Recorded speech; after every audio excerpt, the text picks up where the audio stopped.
I want to say good morning to Mr. Jidenna. How you doing, sir? Morning, morning, morning. It's great, man. It's great to be here in London.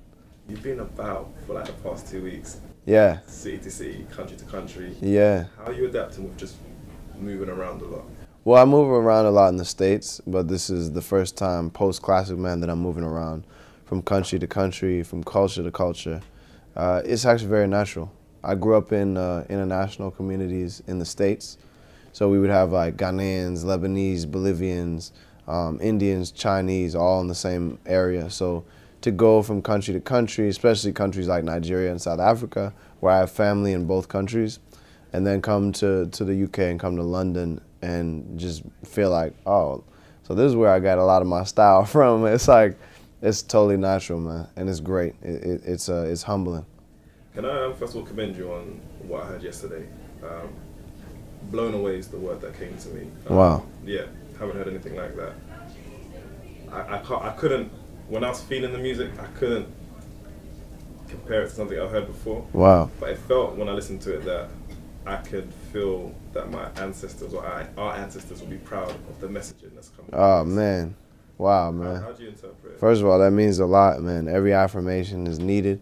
I have plenty of days of doubts of what, you know what I mean, like any human being. So thank you.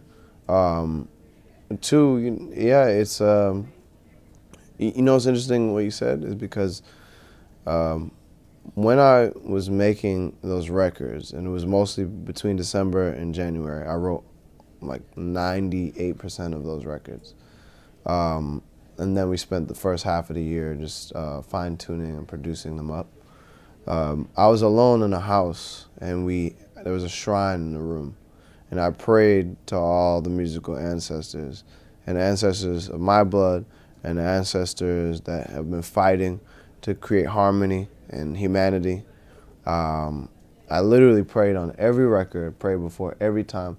And I have the shrine, man. On the shrine, there's spirits, and there's a special herbs that I roll up.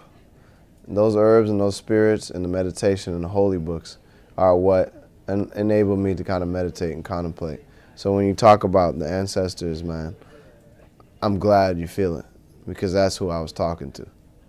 The intro, ironically, I talked to Nana yesterday. Mm-hmm. We sat down, and the intro, is it 3 parts, or is it, but will you play 2 parts? Yeah, so you've heard the full one. No, I just heard 2, but Nana spoke to him today, it was 3 parts. Yeah, there's the actual record, but then right before the song kind of starts, there's another Nana, not my co-producer Nana, but Nana, amazing artist and songwriter. He sings on the intro and talks about this kind of parable of lions and wolves and sheep, which sets the tone for the album. That's part 2. And Ukamaka Izuchi, who's an amazing actress. She's Igbo, so she's speaking Igbo. That's the whole section. But the real part 1 is an interlude that we didn't play yesterday. That's an uncle speaking to me, his nephew, and kind of warning him of what's going to come as he grows as a man. So that's the part we didn't play, but it's I think the whole story really, and not just that song, but the entire album, is the story of kind of the quintessential immigrant, right? The first generation, in this case, first generation Nigerian, but really first generation African, I think is a story that any person can relate to, because most of us are immigrants to some area. So I'm excited for Long Live the Chief, because I think a lot of people will vibe with it. I think it has a lot of sounds and a lot of travels through the world in each record. Some of the, when I was listening to the playback, I was jotting down some of the lyrics that kind of like stood out to me. I don't know what the name of the track was, but it was almost like, it felt like it was a warning. You said they shoot you down without warning. Hey. They'll come for me if they want to. Hey, yeah, that record's called Helicopters. Keen ears, my friend. Yeah, nah, that's great. That's great. Yeah, that's Helicopters, bro. Could you walk me through that, because I didn't see it as a street narrative, but I saw it as it was a perspective of what you may be facing. But I really wanted to get into the mind of what that is saying and how you conceptualize that. Well, it could be street. It could be just exactly what you said. What a human being faces, what I feel like I'm facing. To me, at the essence of it, man, is and the whole album is a romanticizing of different moments in life. Sometimes you romanticize love. That's what everybody knows. But you can also romanticize war, or you can romanticize sacrifice in the face of oppression. That's what that record to me is about. It's romanticizing being a martyr. You know, especially when you're younger.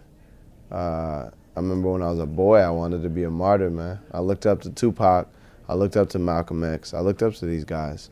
I looked up to Marley. And when I was younger, I didn't believe he died of cancer. You know, or I was like, yeah, they put that cancer in him. You have all these ideas, you know, whether right or wrong, but more importantly, you want to sacrifice your life for something. That record stems from that kind of romanticizing of martyrdom, and in the face of, for example, police murders in the U.S.,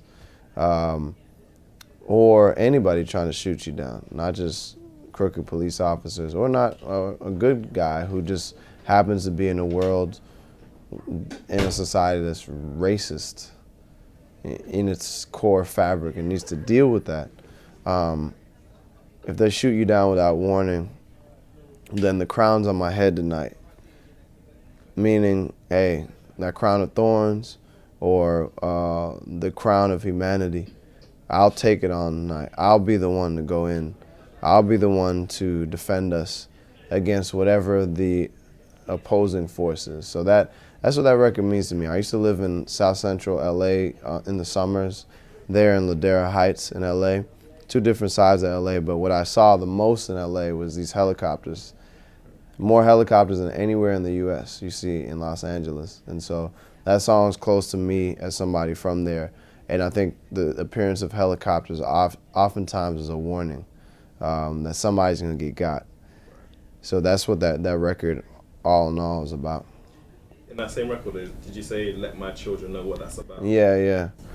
Well, I think when you, and I don't have children by blood, like I'm not married to a woman yet, and I don't have kids, but I still feel close to the children in my neighborhood. I feel close to the children I used to teach when I was a teacher before we released Classic Man. And when you are in a position of leadership, you have to inform the children what's going on, man. Like when you're fighting. In fact, a lot of the marches of even today in the States, South Africa, and back in the 60s, the marches here in the UK as well, these kind of protests and these rebellions, children would be involved in some way, shape, or form. Or if they were left at home, the parents have to communicate what that's about. So that's the thing. Keep the children informed. Don't, let people know why you're doing what you're doing, why you're living for what you're living and dying for what you're dying for. Can I ask you about the concept of a 100-year plan? You able to speak on that? Yeah. Just for those, just to generalize it, not to make it specific. Yeah. What entails a 100-year plan, and why, in general, when we grow up, we're not taught to have, well, we're not taught that other, let's say, races, they may impart a 100-year plan, but we just live for the moment.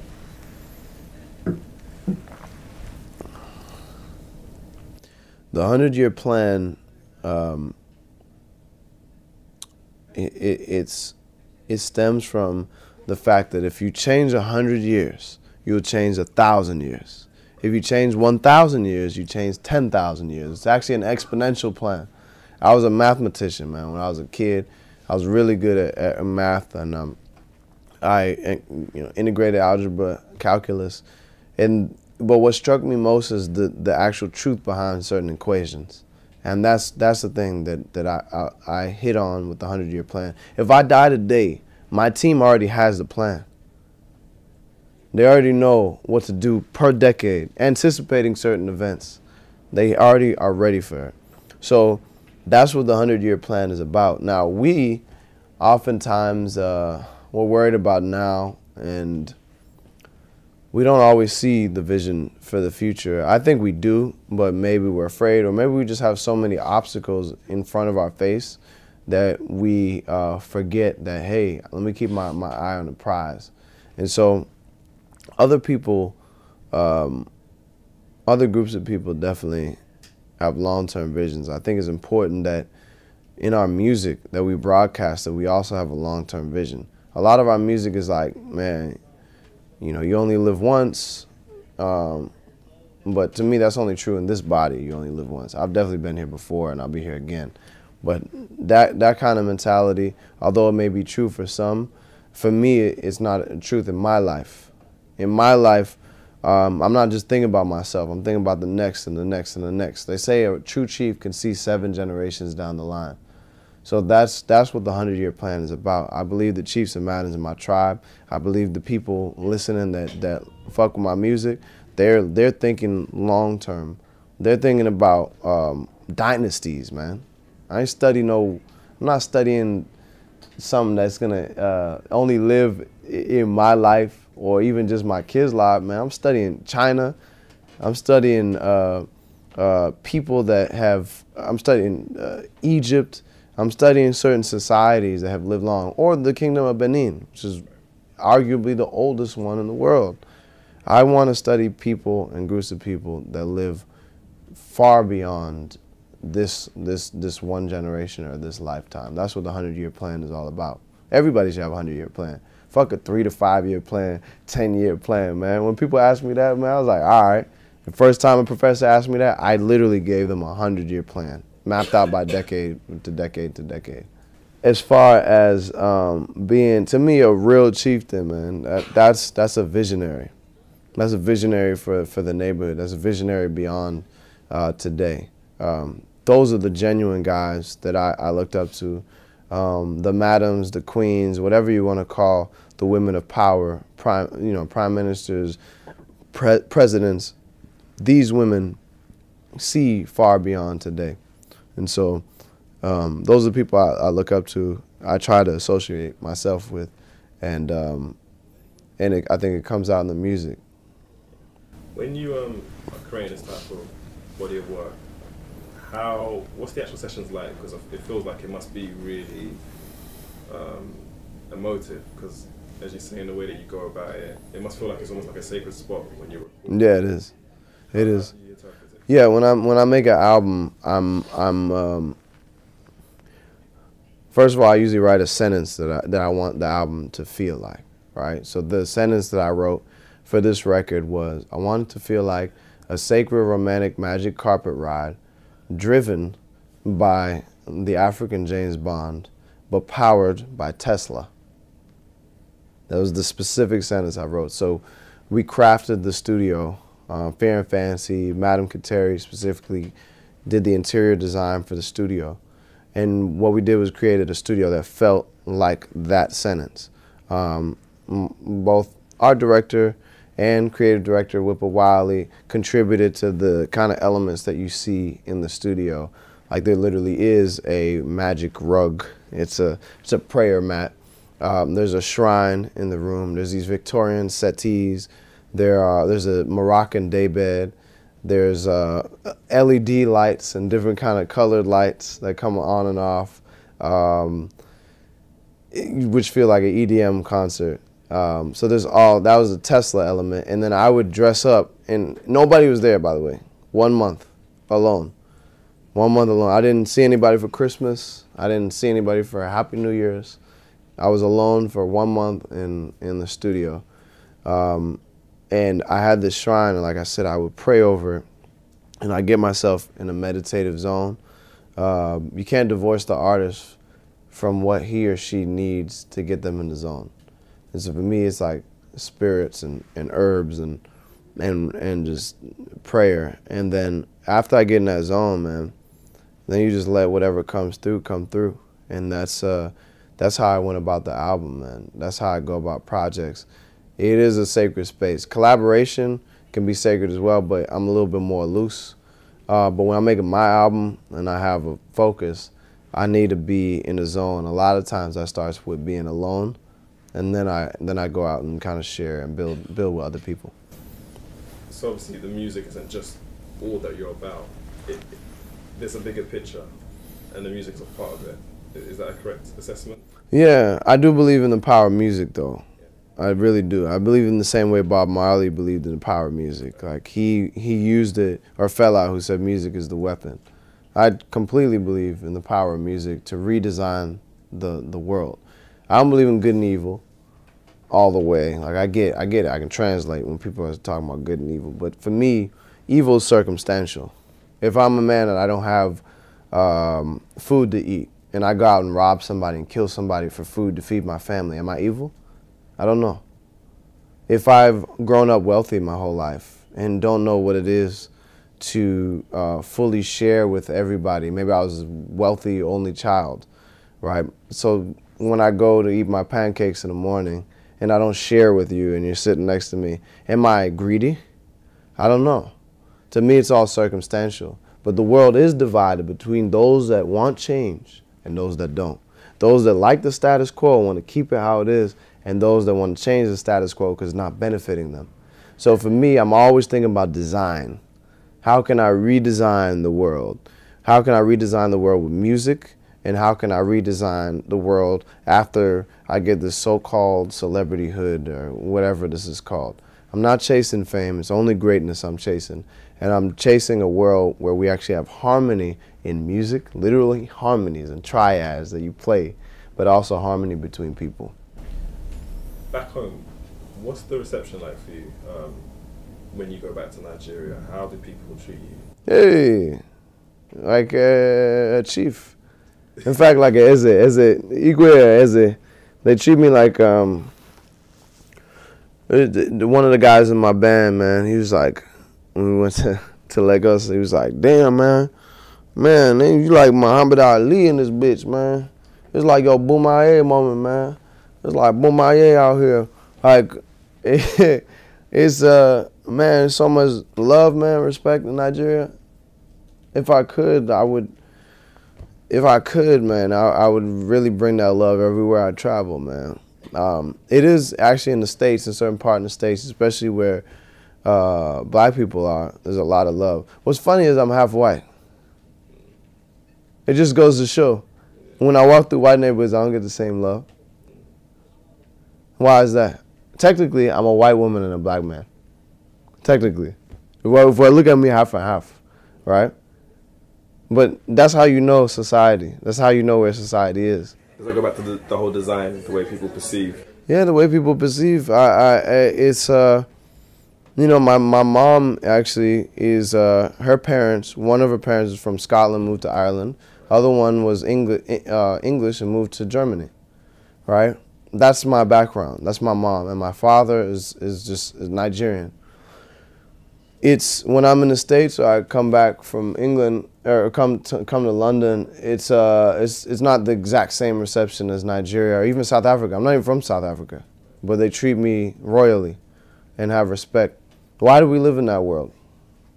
Why is it that I don't, when I walk through a white community in the U.S., why are they not like, hey, Jidenna's here? But when I walk through the black community, it's all love. It's not that it's hate. Well, some places in the South it is, or some places in middle America it actually is. I've been stoned before. I've been called nigger, coon, all that thing. My first day of school in the U.S., I was called an African nigger after I said the alphabet, E, F, G, H, I, J, 1, 2, 3. Like when I said it, they're like, and this guy Philip with a bowl mushroom cut punched me in the belly a bunch of times and called me an African nigger. That was the first day of school. And that's when I knew what country I was in. But it's unfortunate. I grew up my whole life with a white mother rolling around the world, man. She went to all types of communities. She loved me and I loved her. I never looked at her as any color. But if I go to certain communities, certain people, they don't look at me as part of their community. And that's me. Imagine I was darker. Imagine I look like you. And that's me with a straight haircut and a finger curl. What? In a suit. And still, I've been thrown on the hood of a police car. And still my friends are shot. and still kids like Kimani Gray in my neighborhood are shot. It's just like, we have to, I believe in this world, man, but we have to start listening to each other's narratives. I have the peculiar story of being in between worlds. So I feel that I'm always a bridge between Africa and America, or the entire African diaspora, between white and black, between public school and private school. I understand this world. I've moved from coming to the States, $200 in my mother's name, and being under the poverty line, to then moving up step by step, work job by job, piece by piece, brick by brick, to different class lines. And I'm still moving up. I still have places to go. But I think it's very important that we listen to each other, man. I do believe in this world, regardless of color, religion, all that we can have harmony, and that's what I fight for. When you move up those class ladders, how do you still retain yourself when things around you change and the way people will treat you changes? You know, I was talking about this the other day. It's funny, when you need more things, right? When you actually need more clothes, when you actually need more mercy, you don't get it in a lot of these capitalist societies. But when you move up the class ladder, everybody gives you gifts. This company be like, hey, Jidenna, hey man, hey, you want some free shoes? You want some free clothes? Like, I needed that like 5 years ago. Like, I needed that then, man. I'll take it. Shit, I'll take it, man. I'm gonna give something to my cousins and whatnot. But it's funny that now I get more things. Now people give me free suits. Bruh, I wish I had that free suit like years ago when I was in a secondhand store and giving my little $20 to my tailor and being like, I'm sorry, man, I'll pay you the rest later. And now I'm getting a suit. It's ironic, man. It's ironic the world we live in, man. It really is. You're talking about humility and how you maintain it, man. People around you, a lot of times the people around you, it's your faith and the people around you. That's how you maintain it. And contrary to the public perception, I ain't on no Forbes list, man. I'm still working like you. You see me in a suit, man. I tell you, the wealthiest people walk around in sandals and t-shirts. When you see me in a sandal and t-shirt, you'll know I've made it. Trust me. You see me, please, Biko, I beg. You know this my suit is just for enjoyment. It's just because I like it. I like to look fancy, but doesn't mean that I'm the wealthiest man in the world. I'm far from it, man. I'm a working person like you. I'm a working man. That's all. Is that also part of the design where as soon as we see things illuminated, like they'll say, okay, well, he's got a music video, he's got a record deal, yeah, he's on TV, he's doing that, he now must be a cash cow. They signify being a celebrity with wealth, with extreme wealth. Yeah, absolutely. That's what everybody believes. The funniest thing is that most artists are in debt, just like most students are. It's part of the job. You inherit debt the minute you come in. Your advances are debt. The label's a loan. The label's a bank. The label is a harbor, and you may have the ship. You may have it. You probably have a boat. And I hope that you have more than just a boat. I hope you have a ship. Because to make it in this music industry nowadays, you have to have a very well-rounded small business.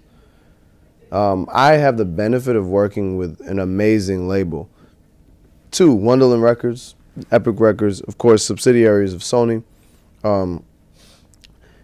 I've just been blessed to work with Sylvia Rohn, L.A. Reid, and the whole staff. And I've now gone across the world. I'm here in London meeting the team. I've been to South Africa, met the team. Went to Nigeria, met the team. Already know the team in New York and L.A. Everybody in that building, man, everybody in those buildings work hard. I'm not one of those artists that looks at the label like it's this gigantic monster in the hills that breathes fire down the artist's back, right? These are people that love music. They wouldn't be on the label if they didn't love music. They were just like you as an artist. So I have respect for each person in the building working hard.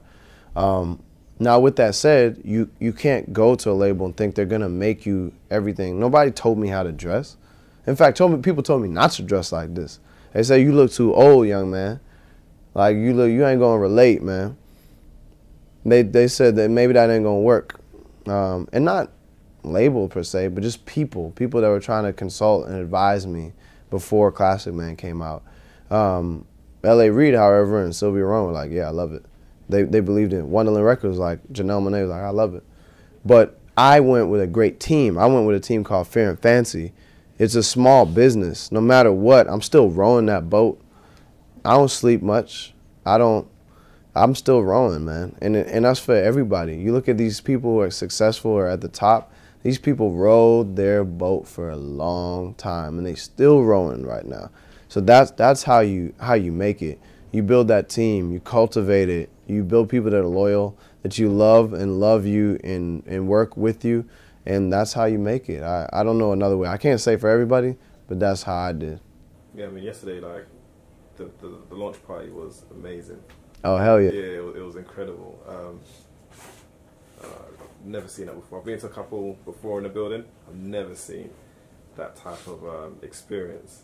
Did you know that you were going to do that? Or is it something that you do consistently, or just let the vibe take to you? Yeah, it was all vibe, man. I don't know what I'm going to do. I picked up flowers and spread them around the room like Prince Hakeem and Coming to America. I didn't know I was going to do that.